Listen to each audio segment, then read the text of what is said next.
Muslimin muslimat rahimakumullah. Alhamdulillah, syukur kepada Allah Subhanahu Wa Taala. Kita masih diberi taufik hidayah Allah Taala sehingga kita dapat berkumpul untuk menuntut ilmu, membelajar ilmu dan juga mendengar nasihat-nasihat daripada Al-Quran, hadis. Mudah-mudahan ia akan membersihkan hati kita yang sentiasa menambah karatnya dan sentiasa membetulkan langkah kita menuju ke jalan yang lurus, sehinggalah kita mengharapkan adalah husnul khatimah saat kematian, sehingga itu menjadi petanda awal bahawa seorang itu adalah orang yang berjaya di akhirat. Husnul khatimah sangat penting kerana dalam hadis Nabi sebut innamal a'malu bil khawatim, sungguhnya amalan seorang itu akan diambil kira oleh Allah adalah ketika khatam dia, ketika penamat dia, ketika penghujung hayatnya. Itu akan menjadi penilaian besar. Kalau di awalnya baik-baik pun, dalam hadis innar rajula, semuanya ada seseorang lelaki yang pada awalnya amalan-amalan ahli syurga, dia beramal dengan amalan-amalan ahli syurga, sehingga orang nampak dia tu dengan syurga ni macam sejengkal nak masuk, sehasta lagi nak langkah masuk syurga. Punya baik, punya banyak amalan, punya tak pernah buat maksiat, tapi takdir Allah dia tu adalah ahli neraka. Maka penghujung hayat mungkin dalam masa singkat, mungkin dalam masa beberapa hari, dia melakukan amal maksiat, dosa, sehingga mati dalam waktu tu, jadi ahli neraka dia, wal'iyadzubillah. Ada orang sebaliknya pula, beramal awalnya dengan amalan ahli neraka, punya jahat, punya maksiat jahat, jahat, sehingga orang nampak dia dengan neraka tu mungkin sehasta je nak masuk neraka lagi dah, langkah masuk neraka lah tu. Tapi penghujungnya dapat dia bertaubat, buat amal soleh sesempat, mungkin sehari, mungkin beberapa hari sebelumnya, sehingga mati dalam keadaan telah bertaubat, syurga dia.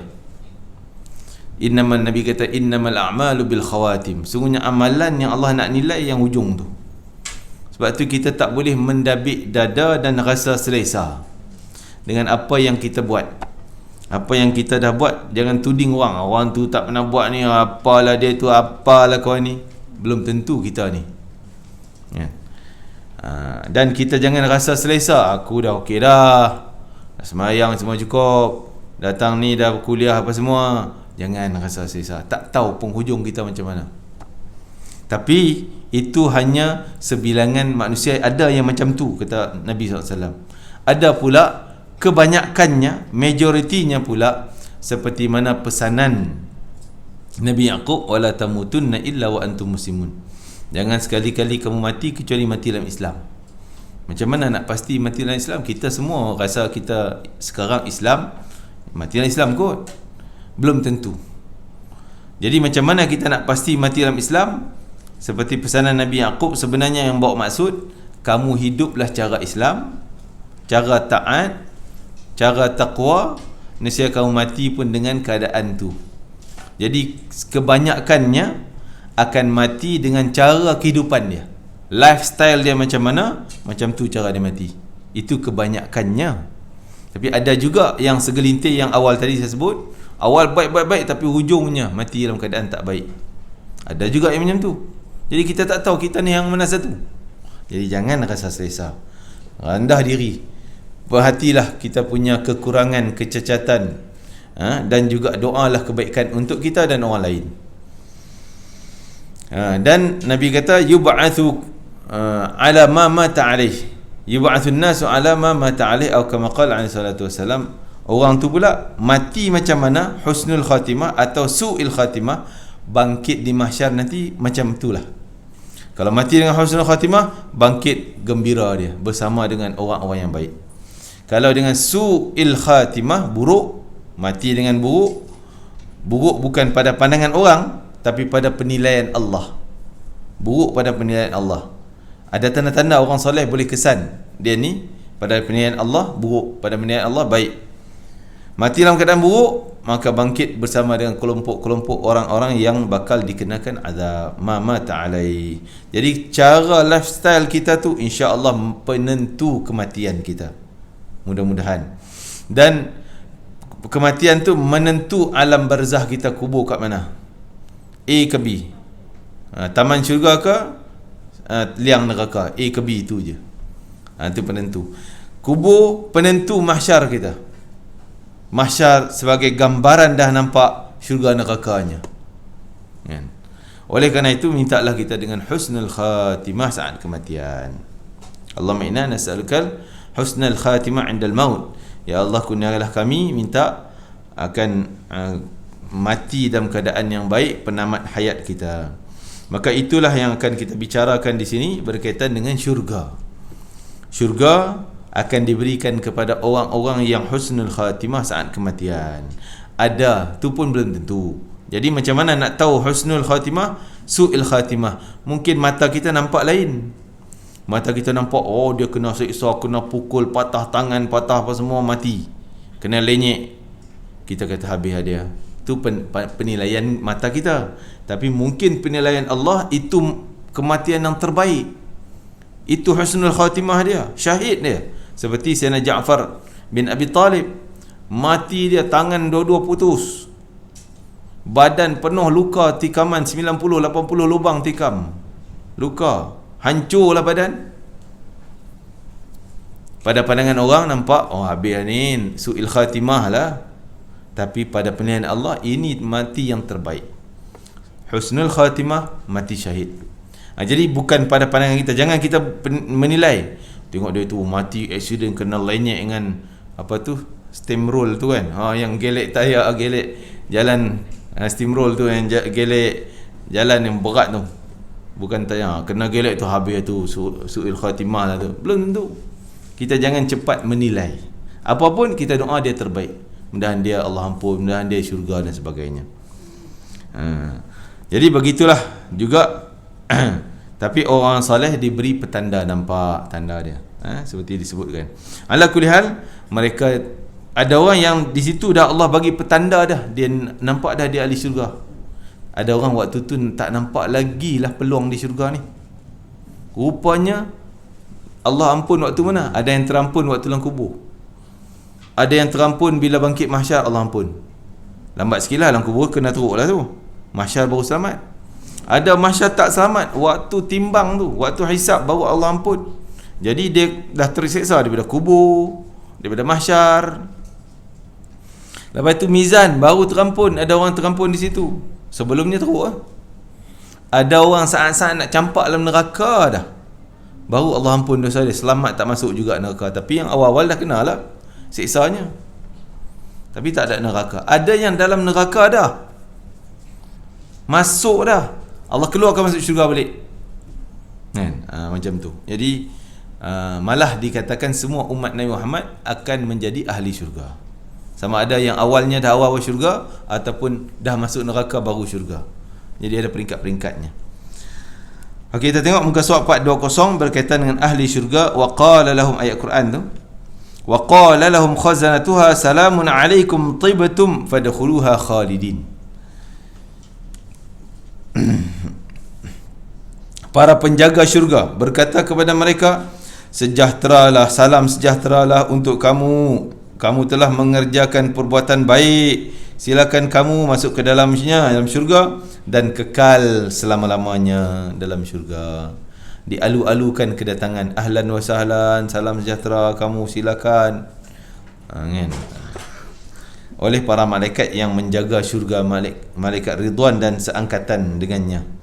Kemudian datanglah pelayan-pelayan mengelilingi mereka, sebagaimana pelayan-pelayan penghuni dunia mengelilingi kekasihnya.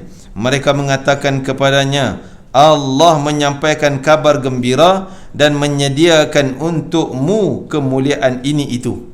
Semua sebut engkau tahniah, syurga engkau tingkat sekian, pelayan engkau sekian, kenikmatan yang disediakan untuk kamu sekian hebat, kan? Dibagi tahu menu tu, menu ikan siakap berapa RM1,000, kan? Bagi tahu siap. Kau nak makan sana bukan RM1,000 lah, Nilai syurga kan. Masya-Allah.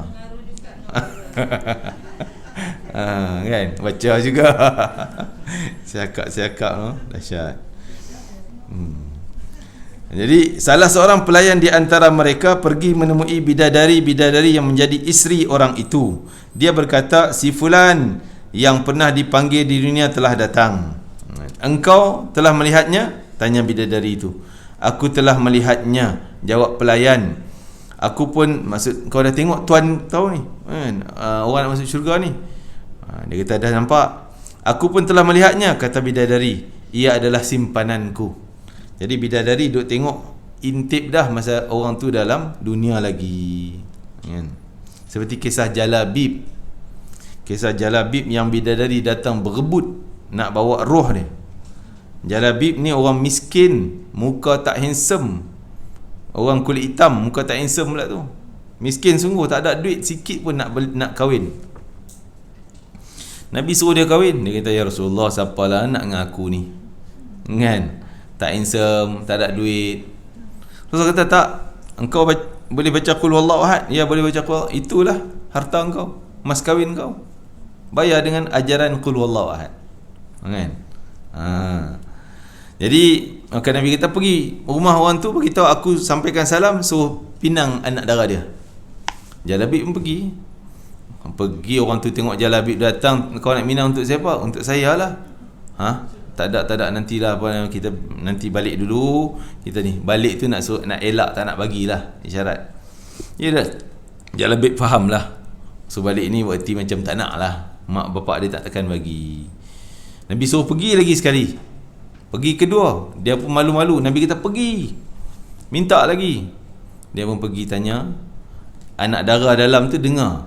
Dia kata Rasulullah suruh datang. Beritahu ayah dia, wahai ayah, Rasulullah suruh dia datang kahwin aku, maksudnya pinang aku. Kalau Rasulullah suruh dia kahwin dengan aku, lebih teruk muka bila tu pun aku sanggup, pasal Rasulullah yang suruh kan. Kahwin dia.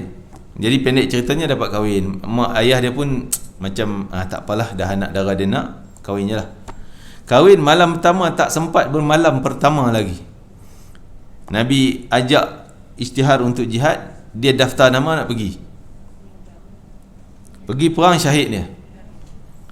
Syahid, maka Nabi pegang kepala Jalabib sambil duk belai kepala dia tu. Nabi menangis, sedih kan, nak kahwin baru malam pertama tak sempat lagi, dah syahid dah. Tiba-tiba Nabi duk sedih-sedih, terlongak ke langit itu, terpaling muka, paling macam benci dengan sesuatu, tak suka tengok sesuatu, benci, paling dengan cepat dan pejam mata macam tu. Dalam keadaan muka Nabi macam nampaklah tak senang. Jadi sahabat pun heran, ish, takkan Nabi tiba-tiba tadi sayang je Jalabib, tiba-tiba macam marah pula Jalabib. Maka bila selesai pengumuman semua, baru Nabi cerita. Sebab apa? Sebab tadi aku terdongak, nampak bunyi gemuruh daripada langit, terdongak, dan tiba-tiba aku ternampak bidadari berebut-rebut datang nak bawa roh Jalabib ni, berebut sehingga terselak kain kan, terselak aurat. Sebab tu aku berpaling daripada bidadari tadi. Jadi begitulah kedudukannya. Lantas kebahagiaan meliputi dirinya hingga dia menuju ke ambang pintu syurga. Siapa dia? Bidadari gembira, dia datang dah nak masuk dalam pintu syurga kan. Ketika sampai ke tempat tinggal, dia memandang dasar bangunannya. Tiba-tiba tumpukan besar mutiara yang di atasnya ada istana merah, hijau, kuning dan berbagai warna. Kemudian dia mengangkat kepalanya, memandang atapnya, tiba-tiba nampak seperti kilat. Jika Allah Subhanahu wa taala tidak memberinya kekuasaan, nescaya dia akan jatuh sakit kerana sangat silau. Lalu dia pun menundukkan kepalanya. Tiba-tiba datang pasangan-pasangannya. Piala-piala diletakkan, maksudnya minuman-minuman, hidangan segalanya. Bantal-bantal disusun dan permaidani dihamparkan. Dia bersandar lalu mengucapkan syukur, segala puji bagi Allah yang telah menunjukkan kami ke sini. Tidaklah kami akan mendapat petunjuk seandainya Allah tidak menunjukkan kepada kami. Wa qalu alhamdulillah, ayat Quran ni, terjemahan daripada ayat Quran, semua ahli syurga akan mengucapnya. Bila dapat masuk surga, wa qalu alhamdulillah alladhi hadana li hadha wa ma kunna linahtadiya laula an hadana Allah. Syukur pada Allah yang bagi hidayah kami kat dunia dulu, boleh buat baik sehingga sampai ke sini dah kami ni, syurga ni. Kalau Allah tak bagi hidayah di awal masa dunia dulu, tak sampai kami sini. Kan? Memuji syukur. Jadi kita, apa yang kita dapat buat daripada amalan baik, syukur pada Allah. Bukan dabik dada kita, itulah saya pandai, saya gini, tidak. Semua tu Allah yang dorong, Allah yang buka pintu. Sehingga orang yang datang mau belajar ilmu agama ni pun Allah yang dorong. Nabi kata, may yuridillahu bihi khairan yufaqihu fid din. Siapa yang Allah nak bagi dia baik, kebaikan yang banyak, nampak dia akan diberi kebaikan banyak, nampaknya dia mudah datang menuntut ilmu. Itu tanda Allah nak bagi dia kebaikan yang banyak. Kalau tak sukalah dengan ilmu, malas belajar apa semua nak tahu, maka tanda Allah tak nak bagi kebaikan dia, yang dapat sebalik kebaikan. Wal'iyadzubillah, benda yang buruk yang dia dapat. Yufaqihu fid din. Maka semua puji pada Allah Ta'ala, syukur Allah yang bagi hidayah kat dunia dan sebagainya. Kemudian ada seruan, kamu hidup tidak akan mati untuk selama-lamanya, kamu tinggal di situ tidak akan berpindah untuk selama-lamanya, kamu sihat tidak akan sakit untuk selama-lamanya. Khuludul la maut, hiduplah kamu tanpa ada mati, tanpa ada sakit, tanpa ada penat, busuk, segalanya tak elok, semua tak ada. Masya-Allah. Allah marzuqna iyyah, mudah Allah kurniakan kita semua benda tersebut. Nikmat syurga demikian. Masya-Allah. Malah seorang lelaki, seorang sahabat, Sauban tak salah saya, dia khadam Rasulullah SAW. Dia kata, bila khidmat dengan Nabi, maka Nabi tanya dia, apa yang kau nak? Kau nak minta apa? Minta. Aku nak doakan. Kalau waktu tu offer kat kita habis dunia, semua kita minta kan. Semua minta dunia. Tapi apa yang dia kata, aku tak nak kecuali aku nak murafaqataka fil jannah. Aku bukan takat nak minta syurga, tapi nak minta berdamping dengan engkau ya Rasulullah dalam syurga sendiri. Maksudnya telah lah syurga tu memang dah masuk lah. Nak berdamping dengan Nabi. Ada orang dalam syurga tapi jauh dari Nabi. Ada orang dalam syurga dekat dengan Nabi. Orang yang paling dekat dengan Nabi, antaranya Nabi kata orang yang akhlaknya sangat cantik, akhlak mulia. Ni orang yang dekat-dekat dengan aku ni. Yang kedua, selain daripada tu, Nabi kata orang yang banyak salawat pada aku, banyak sebut nama aku. Ni orang dekat dengan aku. Selain daripada tu, ana wa kafilul yatim kahataini fil jannah. Aku dengan jaga anak yatim macam ni dalam syurga. Rapat. Jadi dia kata tadi, Nabi kata, kau nak minta apa? Minta, aku nak doakan. Dia kata, aku nak minta dapat berdamping dengan kau ya Rasulullah dalam syurga. Nabi kata, boleh, tapi engkau mintalah dengan cara perbanyakkan sujud. Maksudnya dengan banyak sujud, banyak solat, juga jalan untuk dekat dengan Nabi SAW. Tengok para sahabat ni rasa nikmat paling besar adalah duduk dengan Nabi. Tak pandanglah syurga tu, walaupun syurga pun nikmat dah, tapi lagi hebat dalam syurga dapat berdamping dengan baginda Nabi SAW. Diriwayatkan bahawa Rasulullah SAW pada hari kiamat, aku mendatangi pintu syurga, aku membuka pintu itu. Mula-mula syurga terbuka dengan ketukan Nabi SAW. Nabi ketuk. Lalu penjaga pintu syurga dari dalam, dia tanya, siapa anda? Ketuk ni siapa ni? Jawabku, Muhammad, Rasulullah SAW. Kata malaikat penjaga tu, oleh kerana anda, oleh kerana engkau Muhammad, saya diperintahkan, saya ni Allah perintah jangan sekali-kali buka pintu syurga kecuali awal yang ketuk Muhammad, baru buka. Orang lain ketuk, siapa ketuk jangan buka. Paksa macam mana, dorong, jangan buka. Muhammad ketuk, kau buka. Jadi sebab tu Nabi Muhammad kata, aku Nabi yang terakhir dalam utusan, tapi terawal dibangkitkan dan terawal dimasukkan ke dalam syurga. Umatku umat terakhir diutuskan, umat yang terawal dibangkitkan, terawal dimasukkan ke dalam syurga. Kenapa? Kerana kemuliaan Nabi, maka kita menumpang kemuliaan Nabi SAW. Jadi kalau nak masuk syurga pun kita tumpang Nabi. Takkanlah kat dunia ni kita tak nak ingat-ingat Nabi SAW. Selalulah salawat kepada Nabi. Maka cubalah perbanyakkan salawat, ratusan-ratusan, mungkin ribu-ribuan, kan, ikut kemampuan. Tapi minta, kita cuba minta, ya Allah, izinkan aku mampu salawat 1000 kali satu hari, kan? Minta, Allah buka, Allah bagi peluang. Sampai ada orang, Masya Allah, kan, mungkin ada di sini ikut grup-grup yang buat salawat tu, grup salawat, register 1000 sehari, 1000 sehari, satu hari 1000. Saya tengok dia orang tik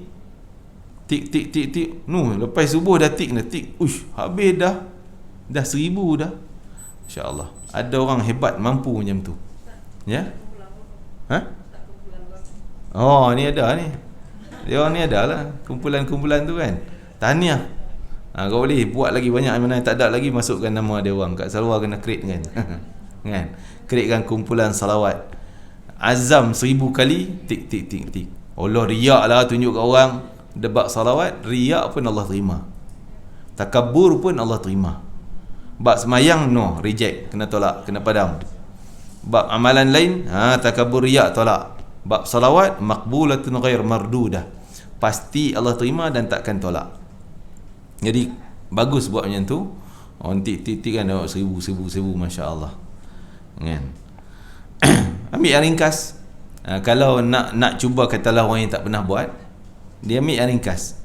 Habib Kazim ajar buat yang ringkas, untuk janganlah selalu ringkas macam tu, kan. Ni orang kata bertatih lah, bertatih, orang pun nak bertatih, gunalah yang tu, kita papah dia dua tangan, lepas sikit-sikit, nak bagi dia berdikari boleh. Jadi mulanya baca innallaha malaikatahu yusalluna 'alan nabi. Ayat tu kan selalu baca salawat, kan. Ya alladzina amanu sallu alaihi wa sallimu taslima. Itu Allahumma salli alaihi, Allahumma salli alaihi, Allahumma salli alaihi, alaihi lah ringkasnya. Allahumma salli alaihi, ya Allah, sampai ke salat padanya, sampai ke salat padanya, nya tu Rasulullah lah. Allahumma salli alaihi, Allahumma salli alaihi, Allahumma salli alaihi, 1000 sekejapnya. Jadi timbullah semangat, buatlah seminggu macam tu, lepas tu ubahlah cantik sikit, Allahumma salli ala sayyidina Muhammad wa ala alihi washabihi wasallim. Jadi itulah orang yang paling dekat dengan Rasulullah SAW. Jadi Nabi kata tadi, akulah orang pertama yang pergi ketuk. Jawabku, Muhammad, kata malaikat, oleh kerana anda, saya diperintahkan agar tidak membuka pintu untuk siapapun sebelum anda.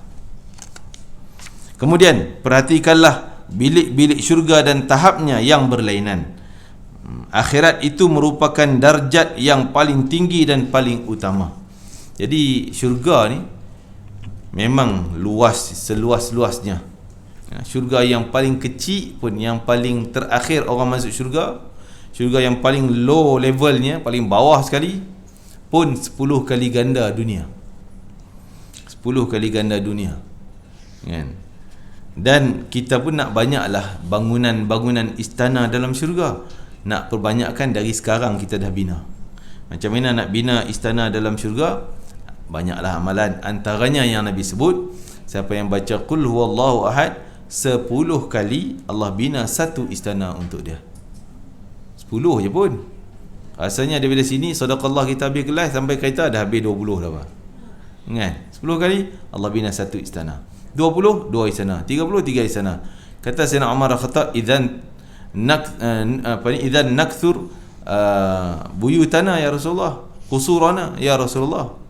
Kalau macam tu banyak sangatlah istana kami, kan? Kan? Maka Rasulullah kata, Allah mampu bagi lebih banyak lagi daripada tu. Berarti kita kat dunia nak hidup berapa puluh tahun ya pun, ni dah 40 tahun, 50 tahun dah, baki siap-siap 10 tahun ni, pun berangan nak buat rumah kat sana, nak buat rumah sini, ada tanah nak beli, ada berangan nak, kau boleh ada peluang nak buat je rumah, nak beli je rumah, kan? Hidup baru baki 10-20 tahun ni pun, tu pun nak berangan banyak rumah. Ni hidup di akhirat dalam syurga tak ada penamat. Berjuta rumah istana pun tak ada masalah lah, kan? Sepanjang hayat kita boleh nikmati. Jadi antaranya, kemudian perhatikanlah bilik-bilik syurga dan tahapnya yang berlainan. Akhirat itu merupakan darjat yang paling tinggi dan paling utama. Sebagaimana di antara manusia ada perbezaan yang jelas dalam ketaatan lahiriahnya dan akhlak-akhlak batin yang terpuji. Demikian pula apa yang mereka lalui memiliki perbezaan yang jelas. Jadi semuanya ikut tingkatan amalan kita. Antaranya amalan yang mudah, nak bina istana, derma ke masjid, pembinaan masjid, kan? Walaupun sekadar sarang burung besar tu, ya kan? Bata ni kalau sebiji bata besar jugalah sebiji bata, sarang burung lagi kecil. Dia derma sekadar satu sarang burung pun Allah bina istana untuk dia. Cahayakan satu lampu dalam masjid, istana untuk dia. Masjid Al-Falah berapa ribu lampu tu, bayar bil elektrik sebulan tu, dia ribu lampu dia dapat, kan? Jadi niat sedekah kita, mudah-mudahan Allah bagi cahaya untuk masjid, dapat cahaya lampu tadi ni, istana yang banyak. Demikian pula begitu juga akhlak-akhlak kita. Sebab tu akhlak ni kita minta, ya Allah kurniakanlah aku akhlak yang mulia. Ni pemberian Allah, akhlak yang mulia. Allah yang pilih, Allah nak bagi akhlak. Jadi Nabi sebut akhlak harta dunia Allah boleh bagi pada siapa saja yang dia nak. Sama ada orang kafir pun Allah bagi. Orang yang menentang Allah pun Allah bagi harta dunia. Makan minum dia dapat semua. Tapi akhlak yang mulia Allah tak bagi semua orang. Maksudnya Allah bagi yang selectednya, pilihan. Ni aku nak bagi akhlak baik. Yang ni nak bagi dia sabar kuat. Yang ni nak bagi dia pemurah baik, kan? Ni pula mungkin sabar dia kadar dia sikit, tapi akhlak dia yang lain, begitu. Jadi Allah juga yang atur segala akhlak tu. Jadi kita kena minta akhlak yang mulia. Demikian pula apa yang mereka lalui memiliki perbezaan yang jelas kehidupan dunia. Jika anda menginginkan darjat tinggi, berusahalah agar tidak seorang pun mendahului anda dalam ketaatan kepada Allah SWT. Lomba. Allah suruh kita lomba lari, lomba buat ibadah, lomba buat ibadah. Jangan bagi orang potong kita. Kita nak lebih pada orang, bab ibadah. Lomba, lawan. Sebab tu hukumnya makruh. Kalau kita ada peluang buat ibadah, kita bagi engkau lah, pergi engkau pergi. Makruh hukumnya.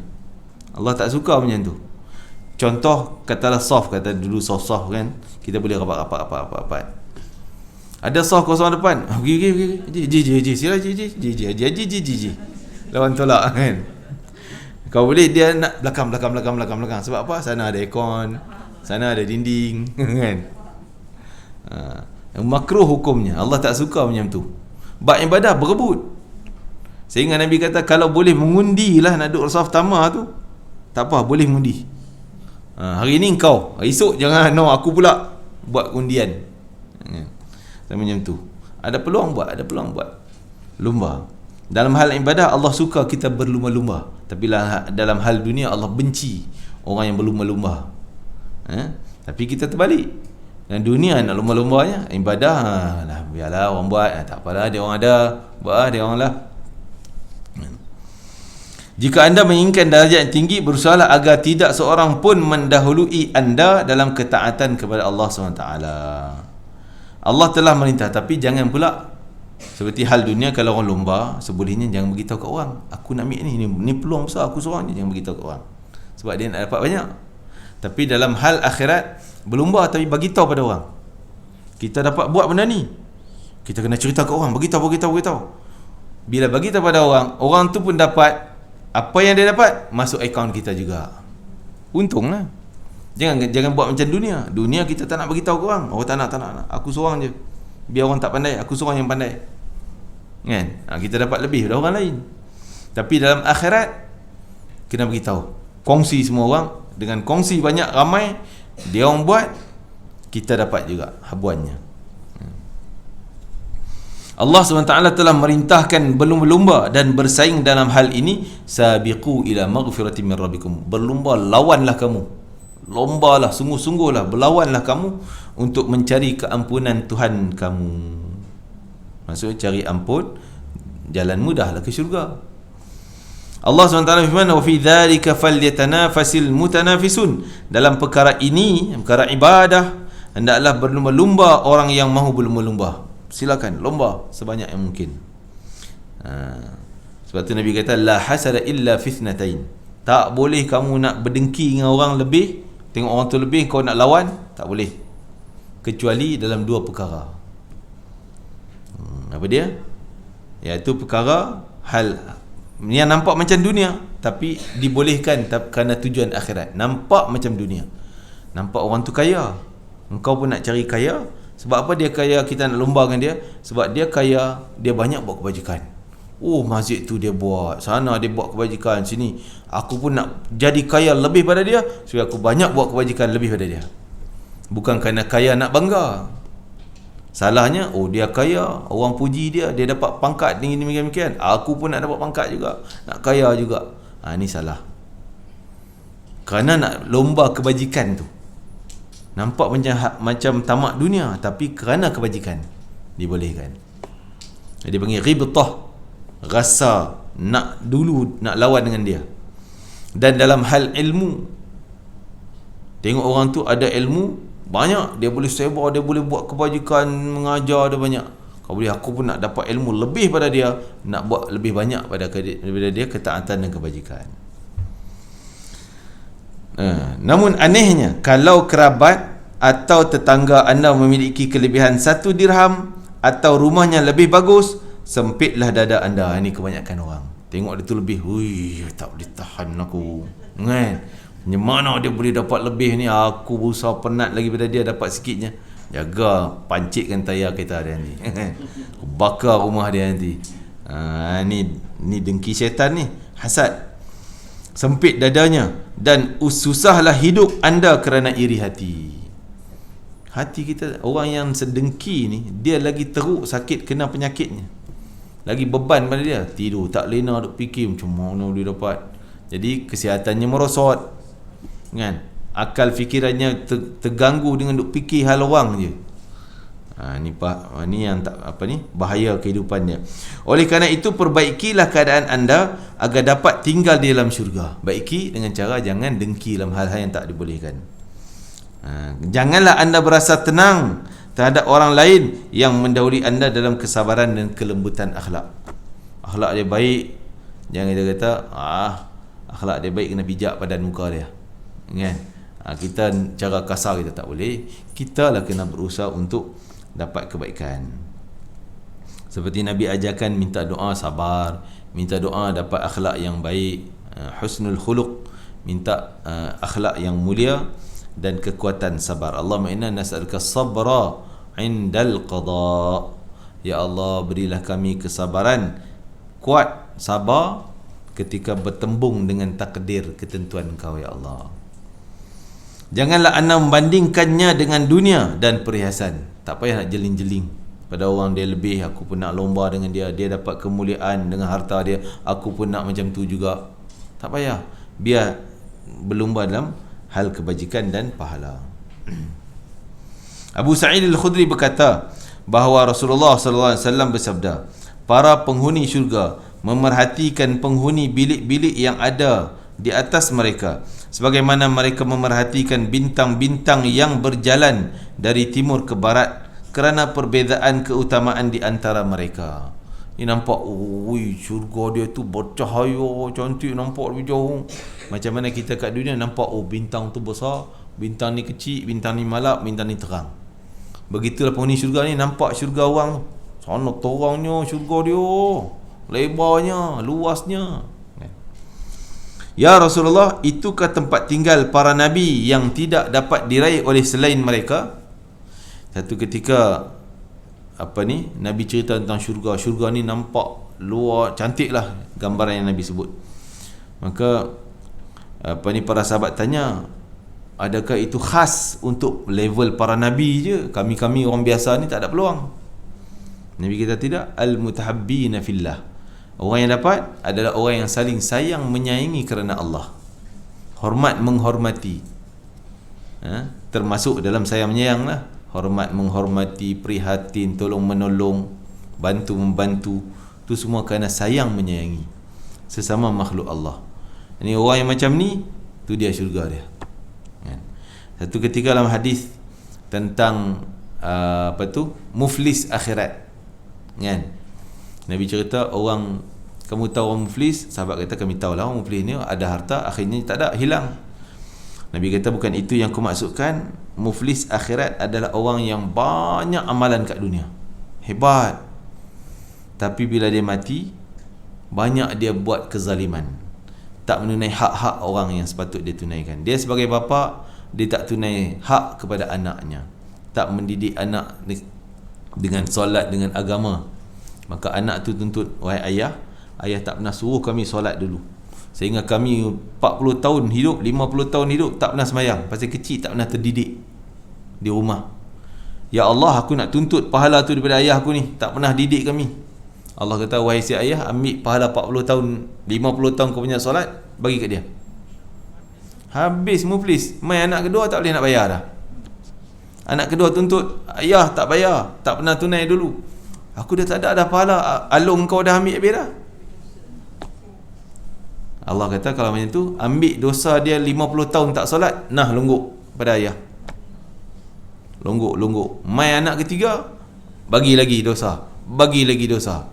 Daripada banyak pahala, habis pahala, bankrupt, sehinggalah timbun dosanya. Datang lagi orang lain yang tunai.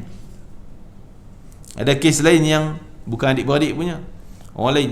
Dulu kita sebar WhatsApp, rupanya cerita tu fitnah, kita terlibat, orang tu tuntut, kita tak kenal pun dia dulu, kan? Tengok gambar siapa, cerita syoknya, hantar, kan? Rupanya dia datang tuntut, ya Allah, dia pernah sebar WhatsApp aku berita palsu, fitnah, aku nak tuntut pahala. Maka ketika tu orang tu dah lah bertimbun dosanya, maka dia pun merayu, tolonglah jangan tuntut daripada aku, maafkanlah aku. Tak nak maaf, aku nak selamatkan aku punya, aku pun nak, takut juga neraka ni, nak selamat, aku nak ambil pahala. Dah tak ada pahala. Maka Allah yang maha penyayang, mungkin orang tu ada akhlak yang baik, jadi Allah bagi panduan supaya dua-dua selamat, penuntut dan yang dituntut pun selamat. Allah kata, wahai fulan, kamu yang nak menuntut pahala daripada dia ni, kejap, kau tengok sana. Dia tengok, wah, istana hebat, warna-warni perhiasan cantik bercahaya. Untuk Nabi mana ya Allah? Ni untuk Nabi ke? Tak. Habis tu untuk wali ke? Tak. Untuk siapa? Untuk orang yang mampu bayar, dia boleh dapat.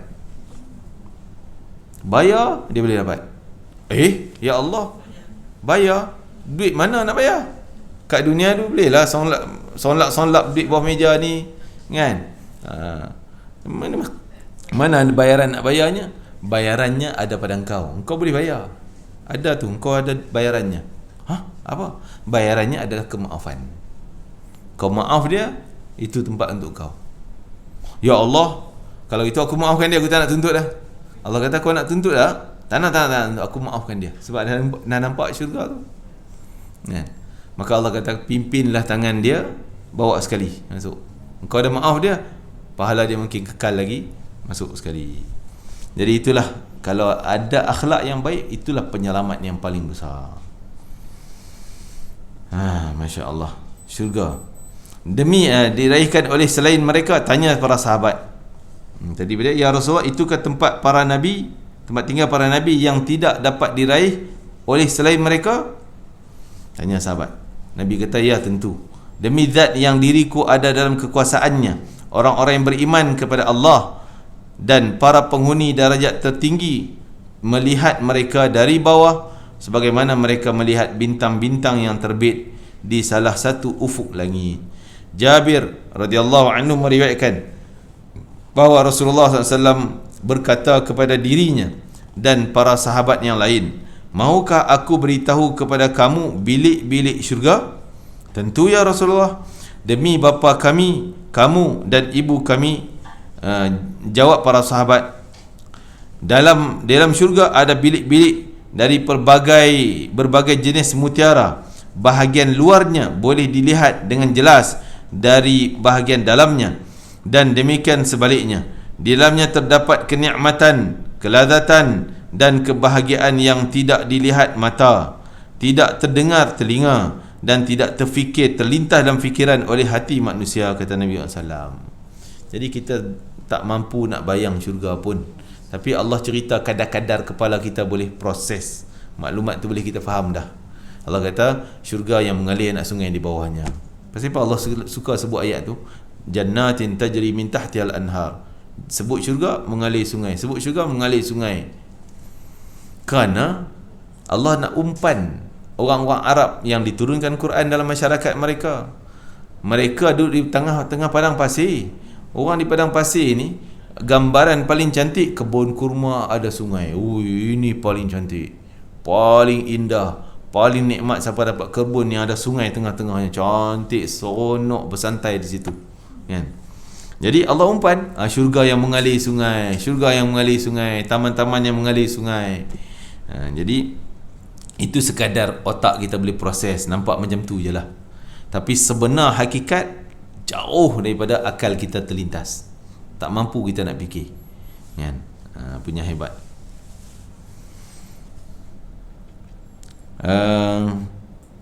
Jabir lantas bertanya, ya Rasulullah, untuk siapakah bilik-bilik itu?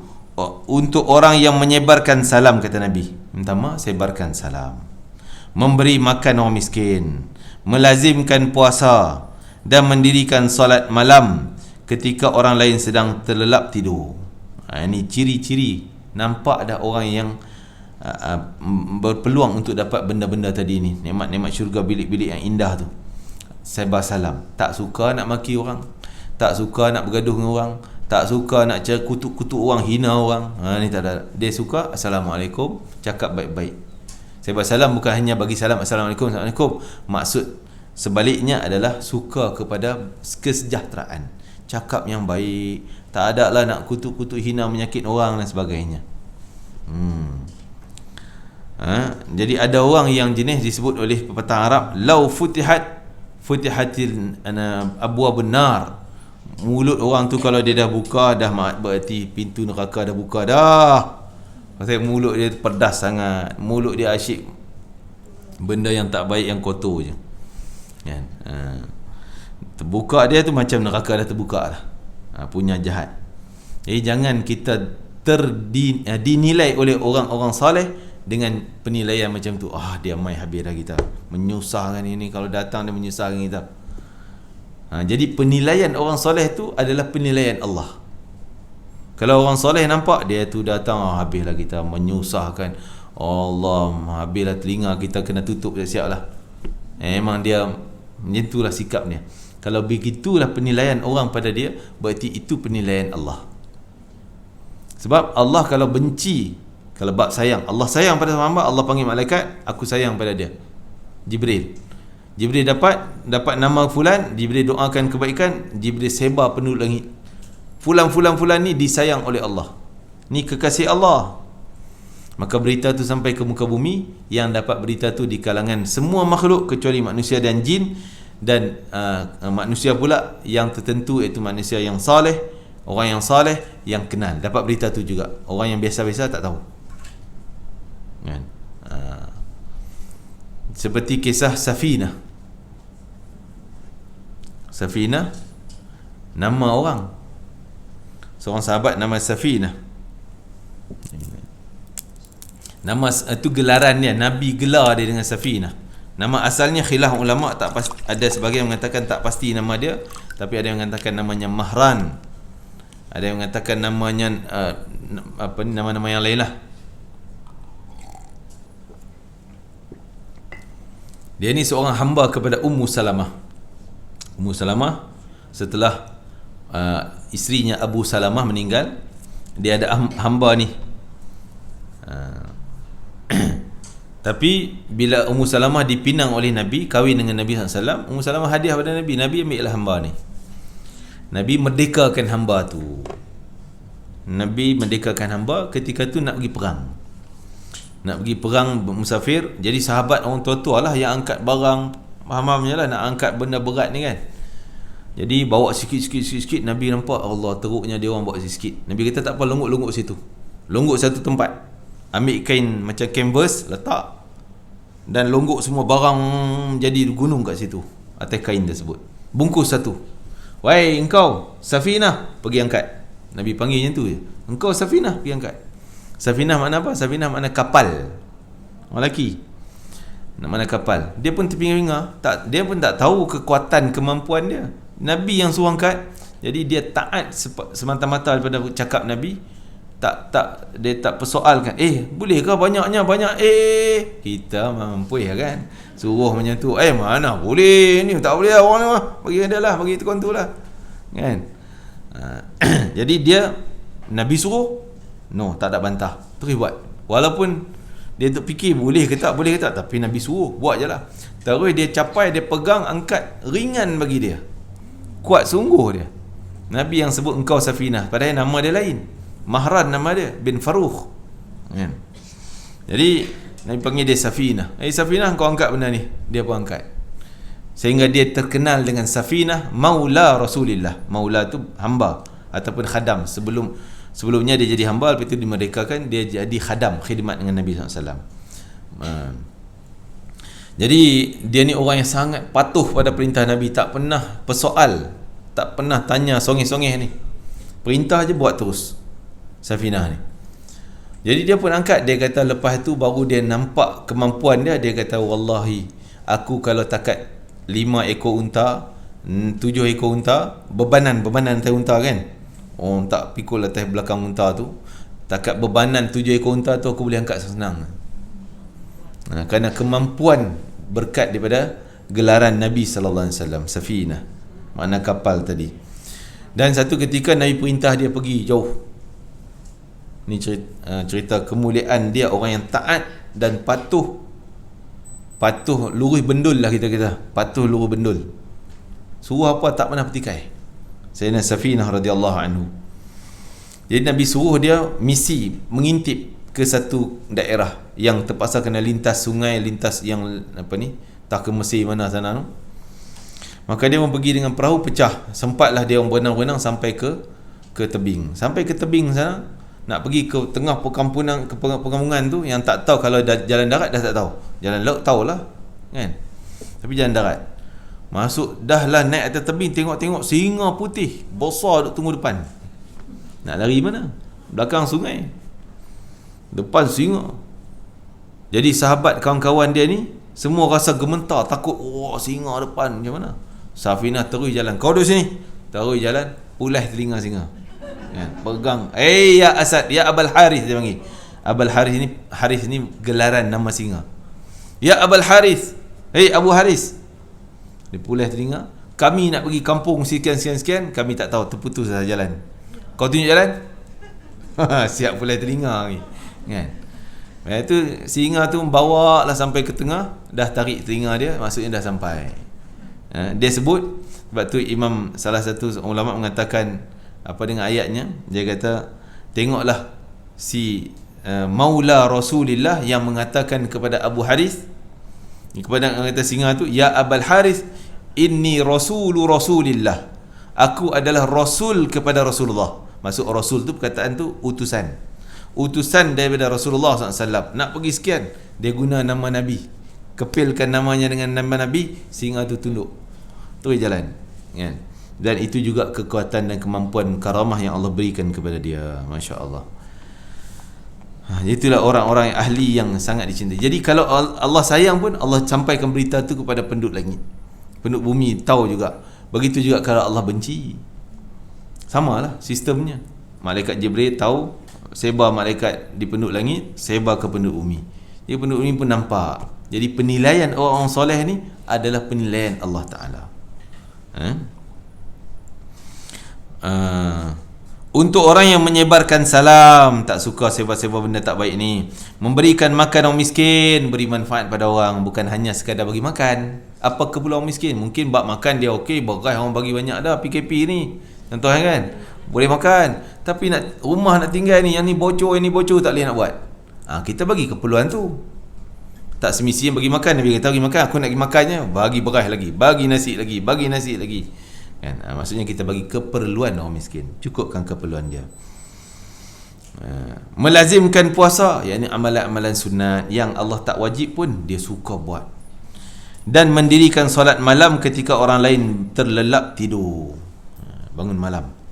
Jawab Nabi SAW. Sahabat lain bertanya, ya Rasulullah, siapakah yang mampu buat itu? Ui, nampak berat ni Rasulullah. Nak sebab salam tu okey lagi, bab nak pergi makan, sahabat-sahabat miskin ramai. Kami nak makan kami sendiri pun berat, macam mana nak bagi pada orang?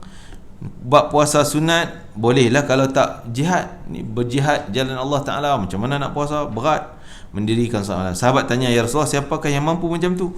Umatku mampu melakukan itu. Maksudnya dengan kesungguhan umat, dia bila dia nak, mesti dia mampu. Jangan kita kata, oh kita tak mampu lah, itu orang soleh je, tu alim je. Ada siapa pun kalau nak, Allah bagi peluang. Allah bagi. Yang penting dia nak dan dia minta. Akan aku beritahu, jawab Nabi SAW, akan aku beritahu kepada kamu hal itu, iaitu orang yang bertemu dengan saudaranya lalu dia beri salam, manis muka dengan orang, berarti dia telah menyebarkan salam. Sekurang-kurangnya ingat Assalamualaikum. Ni orang bagi salam, Assalamualaikum. Abang nak? Kan? Itu je. Jawab salam pun tak. Termasuk WhatsApp pun janganlah apa tu? Askom ya kan? Bunyi macam syarikat telekomnya pun. Askom. Itu macam-macam lah. Salam tu okey lagi kalau tulis salam. Salam tu kira bolehlah kita jawab salam pun. Kan? Tapi senang je mesej sekarang kan, tulis Assalamualaikum. Senang nak tulis benda tu. Kopi je. Boleh je. Kopi hantar. Kita boleh jawab salam. Waalaikumsalam. Ni askom kita jawab waskom. Askom waskom. Nah, jadi telekom terus. Allahu akbar. Malasnya nak dapat pahala. Allah nak bagi 10 pahala pun tak nak. Benda simpelnya. Bagi salam, manis muka dengan orang yang memberi kerabat dan keluarganya makan sehingga membuat mereka kenyang, berarti dia telah memberi makan pada orang. Tak semestinya dia orang miskin je baru kita bagi. Oh, dia tak miskin pun tu, ada kereta, ada rumah, tak bagi lah. Tak, bagi makan, mengenyangkan orang termasuk dalam hal tadi, beri makan orang miskin. Maksudnya yang tu lebih utama lah beri perhatian kepada orang miskin, kan? Orang yang berpuasa pada bulan Ramadan dan 3 hari setiap bulan, puasa sunat, hari putih, berarti dia telah melazimkan puasa. Kerana Nabi sebut orang yang puasa 3 hari setiap bulan, berarti macam dia puasa sepanjang hari, sepanjang tahun. Sebab satu amalan digandakan 10. Kalau ada sebulan 3 hari, dah 30. Macam sebulan dah lah. Itu melazimkan puasa. Orang yang mendirikan solat isyak pada akhir waktunya dan solat subuh berjemaah, dia sembahyang isyak berjemaah, subuh berjemaah, tanda dia dah qiyamul lail. Itu dah kira qiyamul lail. Tapi qiyamul lail kadar-kadar, dia ala kadar. Qiyamul lail yang sedikit. Kalau nak tambah lebih lagi, bangunlah dengan sunat-sunat yang lain tengah malam pula. Tapi kalau tak bangun tengah malam pun, dia dah qiyamul lail. Kan? Ya, kalau kita dengar qiyamul lail kena tidur dulu, Ustaz. Lail tu apa? Lail tu malam. Malam ni dari mana ke mana?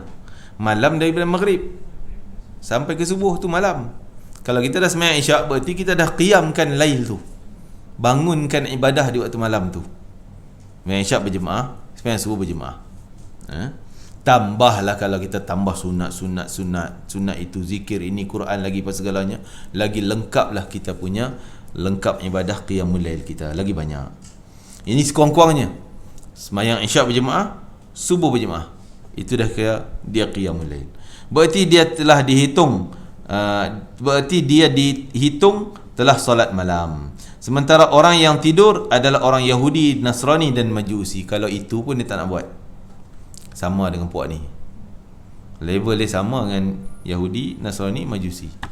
Sembahyang subuh pun tak nak, isyak pun tak. Na'udzubillah min zalik. Rasulullah SAW pernah ditanya tentang firman Allah, tayyibatan fi jannatin adnin, dan tempat tinggal yang bagus di dalam syurga adnin. Baginda menjawab, iaitu taman-taman dari mutiara. Di setiap istana terdapat 70 rumah dari yakut merah. Dalam setiap rumah terdapat 70 ruang dari zamrud hijau. memang saya tak reti nak cerita ni. Sebab kita tak pernah tengok punya indah macam mana ni, kan? Kan? Duk tengok rumah kita aje, jadi nak cerita tak reti. Kan? Yang masuk perhiasan yang indah-indah, cantik-cantik, hebat lah, kan? Yang sangat hebat. Dalam setiap ruang terdapat bangku. Di atas setiap bangku terdapat 70 tilam dengan pelbagai warna. Di atas setiap tilam terdapat seorang isteri bidadari. Marah orang sini. Habis suami kami banyak dengan isteri. Kan? Di sana tak ada sakit hati kita ni, cemburu, nak marah, tak ada. Kan? Jadi habis tu orang tanya, kalau lelaki ada bidadari, yang kita dah sebut dulu kan. Kalau perempuan, adakah bidadara? Tak ada. Dia akan jadi pelayan kepada lelaki suami, sama ada suami dia ataupun dia dinikahkan kepada suami baru dalam syurga. Jadi mana suaminya di dunia, itulah suami pasangan dia juga di dalam syurga. Kan? Dan kalaulah dia dalam keadaan tak bersuami, maksudnya suami dah mungkin cerai ke, dia tak kahwin kan, maka dia akan dikahwinkan dengan suami dalam syurga. Yang suami, ada juga lelaki yang mati dalam keadaan tak beristeri kan, jadi dikahwinkan, ketemukan dalam syurga nanti. Di setiap ruang terdapat 70 hidangan. Di atas setiap hidangan terdapat 70 jenis makanan. Di setiap ruangan terdapat 70 seorang pelayan. 70 pelayan. Setiap ruangan terdapat 70 pelayan. Setiap pagi diberikan kepada orang mukmin kekuatan untuk mendatangi itu semua. Maksudnya kemampuan dia boleh layan kepada semua tu. Makan sekian banyak, semua boleh makan. Bukan pilih 70 hidangan tu, ambil ni je lah, yang terbaik je, yang lain tak larat makan. Tak, kita boleh makan semua. Boleh ke perut ni masuk ni? Boleh. Kan? Makan dan tak memudaratkan. Makan banyak macam mana, duduk kita makan, tak ada mudarat. Tak sakit sendat perut kan, tak ada. Kan? Busuknya tak ada, kan? Sakit-sakit pun tak ada dan sebagainya. Semua benda bahagia belaka. Jadi dia mampu untuk melayan semua makanan, mampu untuk melayan semua isterinya, mampu untuk melayan semua tempatnya. Kekuatan yang Allah berikan kepada ahli syurga. Wallahu ta'ala alam. Jadi itulah gambaran syurga yang mampu kita fikir. Tapi sebenarnya jauh daripada apa yang otak kita tergambar. Tak terlintas pun di fikiran kita. Yang penting untuk jadikan kita raghbah. Raghbah ni keinginan, ketamakan kita untuk dapat benda tu dengan cara kita bekerja keras dalam hal ibadah. Wallahu ta'ala alam. Dan akan datang kita masuk dalam keutamaan ahli karamah min awliya wali Allah. Keramat kita sebut tu, adakah keramat, kan? Karamah, adakah wali Allah, akan dibicarakan dalam tajuk akan datang. Dan ini merupakan ciri-ciri ahli syurga, orang yang mendapat karamah daripada Allah Subhanahu Wa Taala kerana kesalehannya, maka mereka akan dapat petanda awal bahawa mereka ahli syurga. Cuma kita sebut tadi, kita tak boleh dabik dada. Aku dah ada karamah ni, aku dah ada karamah ni, aku dah ada hebat, doa aku makbul ni. Habis. Itu merosakkan kita. Kalau kita nampak kebaikan diri, aku hebat, aku dah hebat, aku dah tinggi ni. Kalau nampak macam tu, rosak. Kita semakin jatuh, semakin direndahkan oleh Allah Ta'ala. Maka lagi kita nampak kesilapan kita, Allah, walaupun silap kita yang buat dulu-dulu tu, zaman jahiliah kita dulu tu, sampai sekarang dah bertaubat berpuluh tahun dah pakai elok, pakaian elok, ibadah kita dah elok, pun masih menyesal, masih rasa malu, masih rasa kurangnya, silapnya. Tanda Allah semakin angkat darjat dia. Kalau nampak orang lain lemah, kita baik, itu semakin kita jatuh di sisi Allah. Biar kita nampak kita semakin kurang, tak cukup, ada je benda tak buat lagi, tak cukup, tak sempurna, orang lain lagi hebat, orang lain lagi hebat, tanda kita semakin mendekati Allah Azza wa Jalla. Wallahu ta'ala alam. Ya.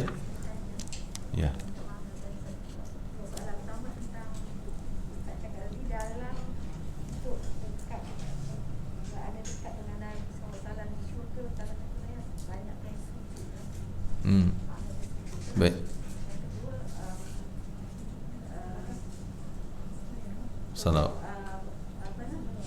Salawat Nabi.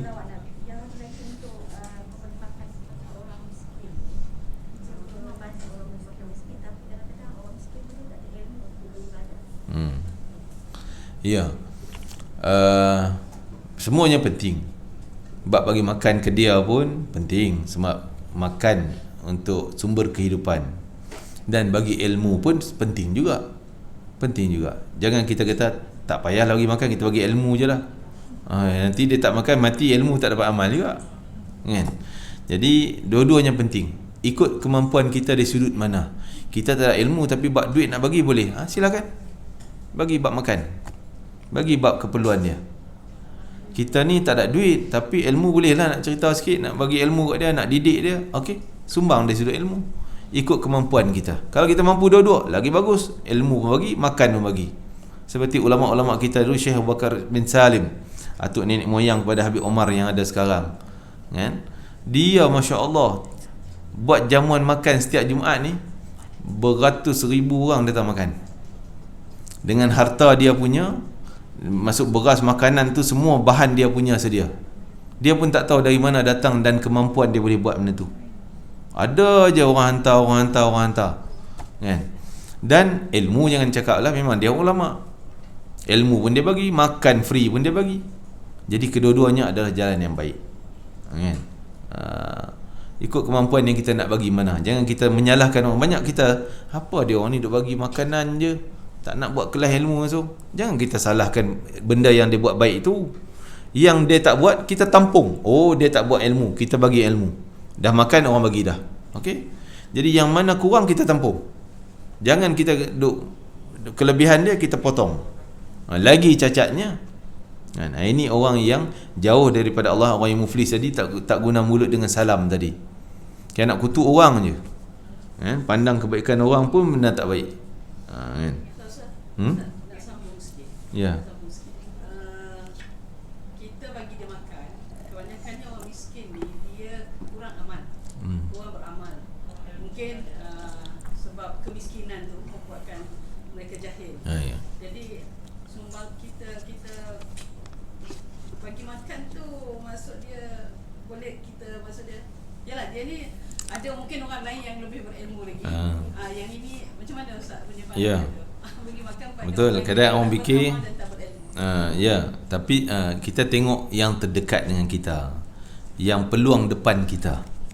Mungkin kita nampak dia miskin tapi aurat pun tak, semayang pun tak. Apa kita, contoh kadang kita terlintas, apa aku nak pergi makan kat dia, lebih baik kita bagi kat Masjid Al-Falah punya orang. Dia orang semayang apa semuanya, kan? Tak, bukan macam tu. Kita nampak ada peluang depan, kita bagi sini. Yang Masjid Al-Falah mungkin jauh sikit, kita bagi kemudian.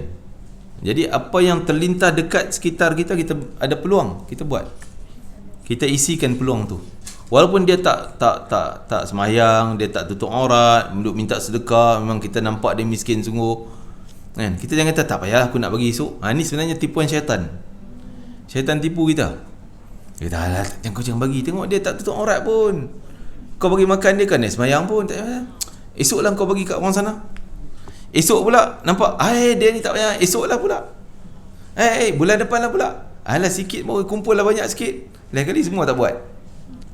Semua tinggal, kan? Jadi syaitan nak menipu kita. Ada peluang sini, bagi. Kita mampu buat dan ada peluang, kita bagi, kan? Walaupun dia bukan orang Islam, bagi makan tetap pahala kita. Walaupun dia makan, dia tak Islam. Nabi pun bagi makan juga pada orang yang tak Islam pun, orang Yahudi dan sebagainya, kan? Jadi ada peluang, kita buat yang paling dekat. Lebih khusus kita pandang, walaupun peluang tu agak jauh, tapi kalau keluarga kita terdekat kakak kita ke anak saudara kita duduk Johor kita duduk Selangor ni, dia sangat memerlukan. Jadi walaupun jauh daripada kita, tapi itu ada peluang dekat dengan kita. Kita utamakan peluang yang terdekat dengan kita. Wallahu alam. Mungkin itulah sampai maksudnya. Ada lagi soalan ni?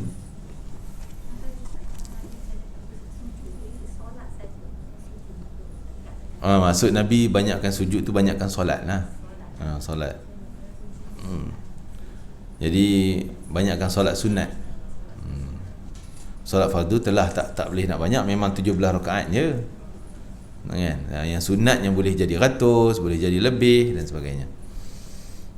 Dengan sembahyang sunat banyak-banyak, berarti kenapa Nabi sebut sujudnya? Sebab dalam solat tu benda yang paling besar adalah sujud. Jadi Nabi guna bahasa tu, sujud banyak-banyak, berarti solat banyak-banyak. Sebut benda sikit tapi sebenarnya keseluruhan tu Nabi nak suruh sembahyang. Dan dikatakan sujud, sebagian ulama menafsirkan kisah tadi, Nabi suruh bantulah hajat engkau, maksud hajat dia nak bersama Nabi dengan banyak sujud. Berarti dalam sujud tu kau minta doa banyak-banyak. Kerana keadaan yang paling kita dekat dengan Allah Ta'ala adalah keadaan kita sedang sujud. Maka perbanyakkanlah doa dalam sujud, sama ada sembahyang fardu ataupun sembahyang sunat. Kadang-kadang kita buat solat hajat, kadang sujud yang terakhir je kita panjang kan. Yang awal 2, 3 sujud, yang 3 pertama semua 4 sujud, 3 pertama kita pendek. Tak nak panjang boleh. Setiap sujud mana satu pun nak panjangkan doa. Cuma dah kita buat berjemaah lah kot, kita tak nak lah panjang, kadang orang belakang tu nak cepat dan sebagainya kan. Kalau sendiri lama mana kita nak minta, silakan. Sujud adalah rukun yang panjang dan takkan terbatal walaupun lama kita sujud. Tak batal. Lagi lama lagi bagus. Ada yang ketika Nabi sujud punya lama sampai sahabat dia rasa Nabi pengsan ke apa, tak bangun lagi. Sampai ada sahabat angkat tengok, sujud lagi. Kan, rupanya ada Hasan dan Husin di belakang Nabi SAW. Ya. Boleh. Mintalah hal hajat dunia akhirat. Tak semestinya hajat akhirat semata-mata, tak semestinya hajat dunia semata-mata. Campur aduk lah, campur dunia akhirat kita. Jadi kalau minta harta pun yang berkat, contohnya kan. Seperti Nabi doa Sayyidina Anas bin Malik, doa berkat harta, berkat umur, berkat zuriat dia. Dunia untuk akhirat. Wallahu alam. Terima kasih kepada semua.